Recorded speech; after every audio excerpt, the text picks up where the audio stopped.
I'm here to investigate one of the oldest hunter-gatherer societies on the planet, the Hadza. Not only do they give us a look into how we all lived our lives hundreds of thousands of years ago, but how we can better live our lives today. But first, I have to find them. The Hadza don't farm, herd animals, or preserve food. Their survival depends only on what nature provides. It's the real deal paleo diet. And I wonder, are there ways to improve our health by better understanding their diet? My mission is to live as a hunter-gatherer within the Hadza community, to do as they do, to eat what they eat. And ultimately, I hope to help provide food for the camp. The Hadza's traditional homeland lies in Tanzania, East Africa. One stretching more than 8,000 square kilometers, competition with neighboring tribes has dramatically reduced their lands by 3/4 in less than 60 years. Of the remaining 1,000 Hadza, about a third choose to live in traditional nomadic camps. Okay, I'm really excited. This is my home for the next while, underneath that stunning tree. Let's go say hi. Shamo. Shamo Mutana. The camp populations are fluid, as people come and go between groups. About 30 Hadza currently live in this one. So in a bigger camp like this, it's quite normal to have a hangout tree, which is a stunning tree where the women are, and the men sit over there. You can see the big puff of smoke coming from that side. Shamo Mutana. The Hadza have no tribal head, so they have collectively agreed to allow me to live with them for 8 days. I'll be hunting with the Hadza men, Mwapo, Mahia, and Kalama, and gathering food with the Hadza women, Wanda and Malimo. I will be tested in ways I had never imagined. Jifunza ena unu ichane akwesoweza maisha Hadza haka. My stay is at the end of the wet season. It's the hardest time of the year to hunt, as animals don't need to congregate at watering holes. Yeah, these guys are smart. I'm getting under the tree with you guys. It's really starting to rain on us now. The tribe instantly makes me feel welcome. There's probably about 25 of us inside this hut right now. There's people everywhere. There's a little tiny baby over here. So it's so comfy and warm. In the middle of the downpour, I experience firsthand why the Hadza have no word for worry.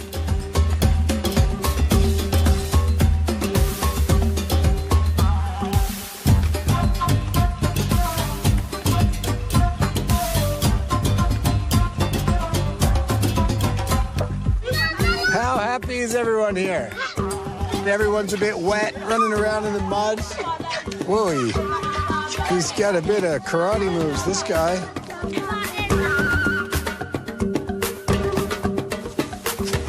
While the women gather food and run the camp, it's the job of the Hadza men to bring home the protein, and they can trek many kilometers looking for it.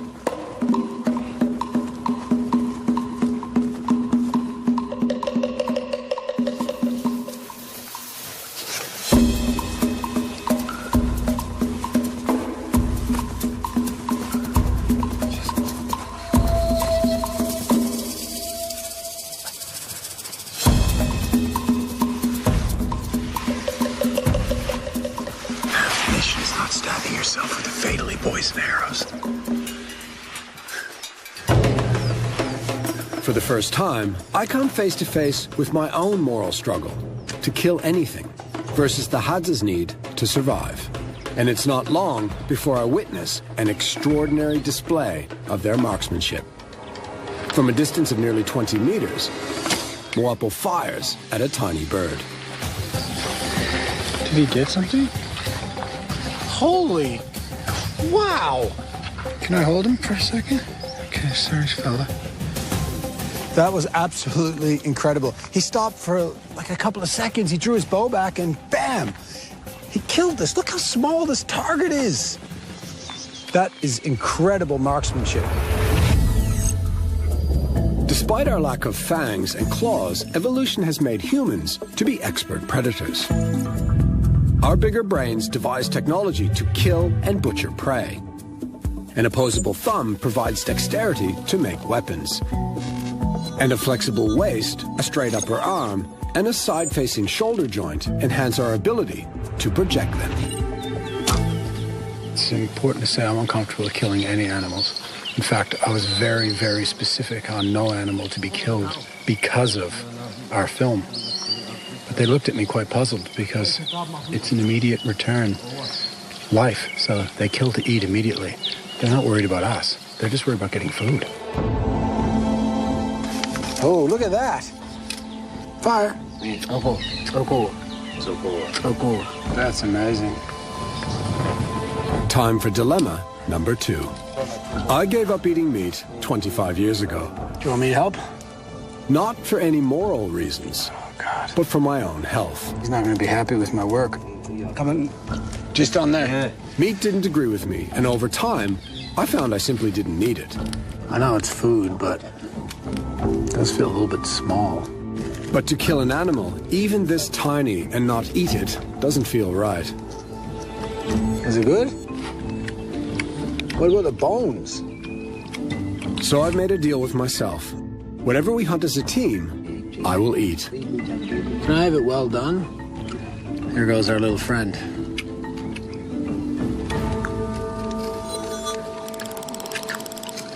Wow, that tastes quite good. I'm amazed how quickly the Hadza work. From firing the arrow to eating, it's taken less than 30 minutes. That was tasty. New bear. New bear. It gives a whole new meaning to fast food. Coming up, fruit picking Hadza style. A fall from here could be fatal. Oh my God, if these fell out, you'd be totally screwed.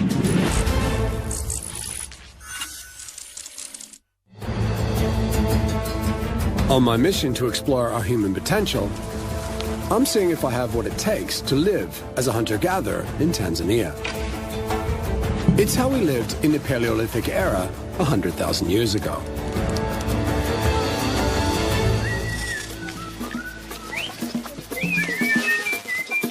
They're always talking to the birds. In the timescale of human evolution, most of our existence has relied on our ability to be effective hunter-gatherers. For the Hadza, that means relying on food sources, like the fruit of this baobab tree. To reach it requires some ingenuity. Wapo's cutting steaks so we could put it in the baobab tree and climb up and get the fruit.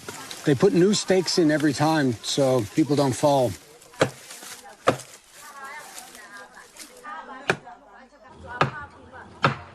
I've been told to take my shoes off. He's waiting for me to give him the next stake. God, I hope they hold my body weight. I'm substantially heavier than him. Ugh. Okay, let's climb this tree.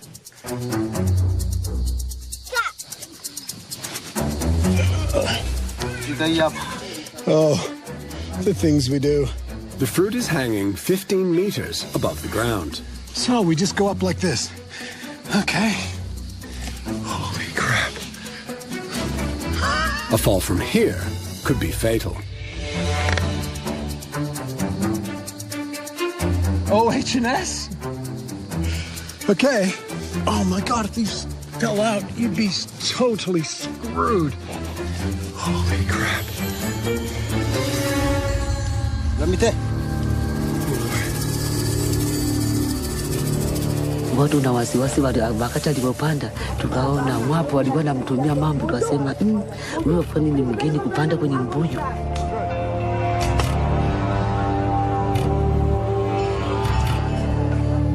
After 10 nerve-wracking minutes, I make it.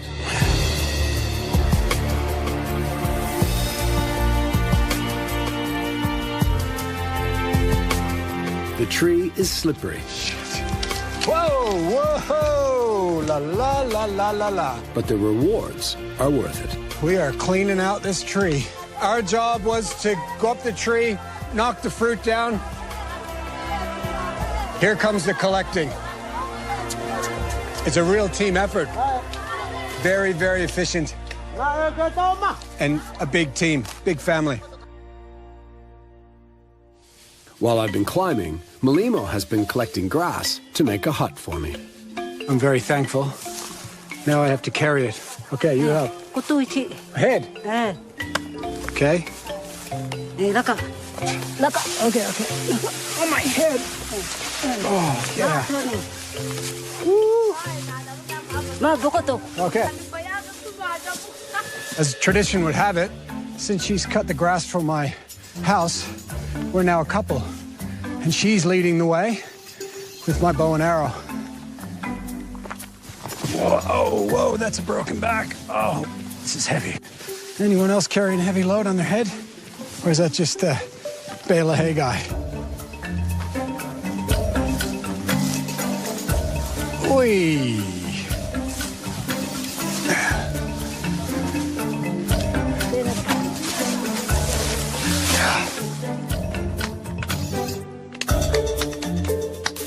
At the camp, the women grind down the baobab seeds.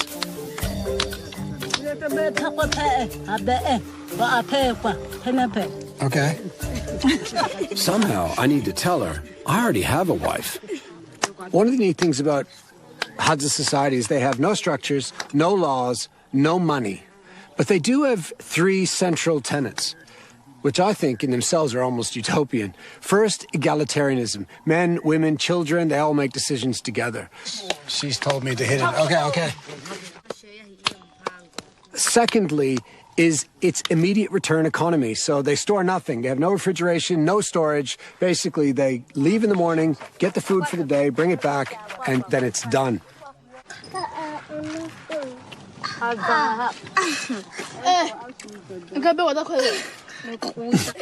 They're laughing because it dries your mouth up. The third core belief is that all food brought back to camp will be distributed evenly. Well, that didn't last long. Okay. All right. After lunch, the camp springs back into life. Time to build a house. Okay, I'm coming. Limo, my new wife, she's quite bossy. Just look at her, she's got the knife.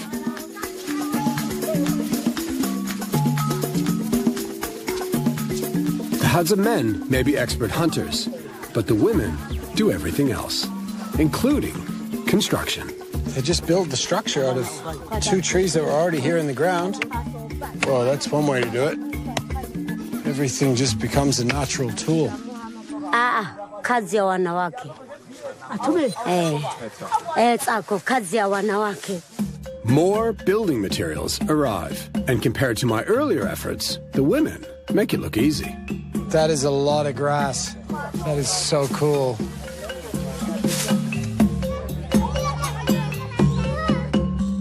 And in this world without regulations, it's not long before my hut is complete. Nubeya, Akwitepe. Nubeya. I feel so honored and flattered that they made this house for me, and they were so caring and all the details. Yeah, it's quite emotional to have them put this house up.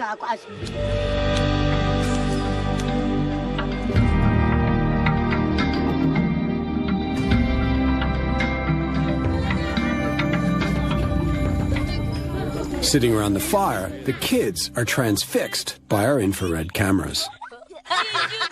Kids are loving the technology.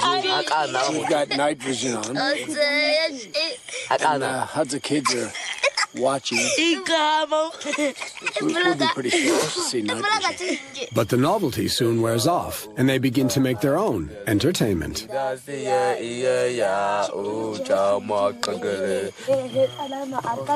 is dancing now. These kids, they go all night. There's someone in there already. Inside my hut, I'm surprised to see I've been appointed a supervisor. 13-year-old Neje. The Hadza didn't trust me sleeping alone in case I'd light the hut on fire. So I have a guard watching over me. It's an amazing feeling to be here. It's hard to believe this was all handcrafted in a couple of hours. Time to go to sleep. 9 o'clock. Oh.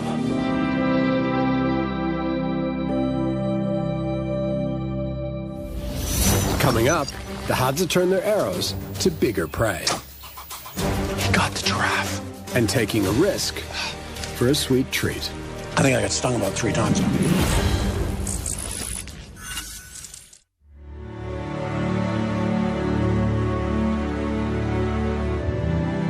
I'm living with one of the last hunter-gatherer tribes in all of Africa, the Hadza. They've lived in the Great Rift Valley for tens of thousands of years, and their way of life has changed little since the Stone Age. What a brilliant night. I was out with the kids singing around the fire until what was quite late here, which was 9 o'clock. The village was silent at 9 o'clock. Then came in here and had one of the best sleeps I've had in a long time. I love this hut.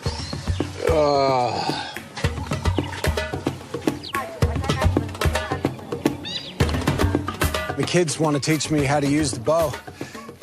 This should be good. Nifundisha baba. Natengeneza upindi. Tanga mtongo nifunze. Naenda nipige. Hey, wait. I'm going to try now. Okay. Only the Hadza are permitted to hunt on their traditional land. But the Hadza men want me to learn how to use the bow, namely for self-defense. And as the Hadza men say, a Hadza man without a bow is not a Hadza man. That was my best shot. The Hadza have virtually no toys. Oh, wow. But from a very young age, every boy is taught to use a bow and arrow. After all, their survival depends on it.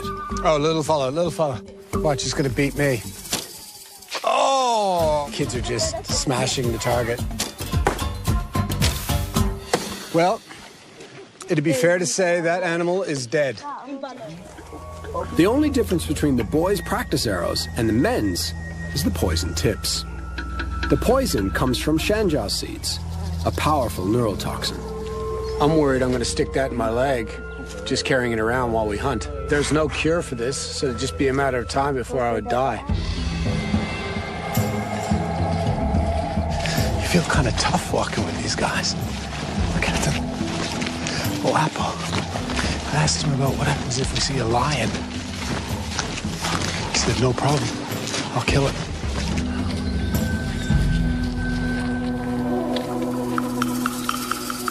Giraffe.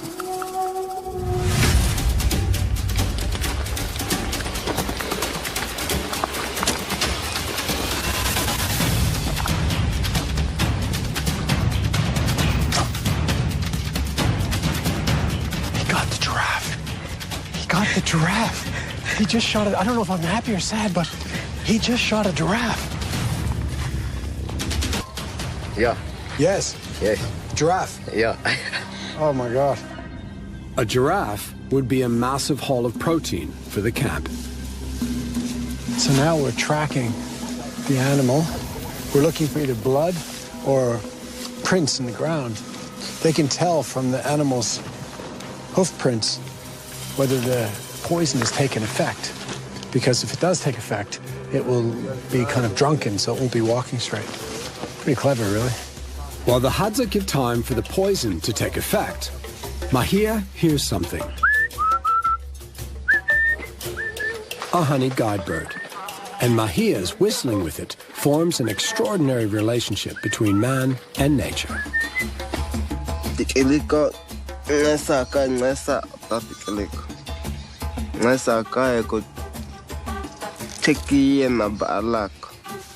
The bird leads Mahia to a hive.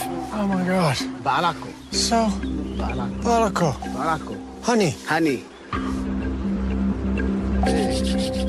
To get to the honey, Palango and Mahia need to sedate these dangerous bees. The scary thing about this is these are African stinging bees. This is quite dangerous. I also don't know if I have an allergic reaction to bees. My mother has a very bad reaction. She swells up. So it's all suddenly gotten real. Oh, wow. Listen to the amount of bees in there. Oh, look at the honey.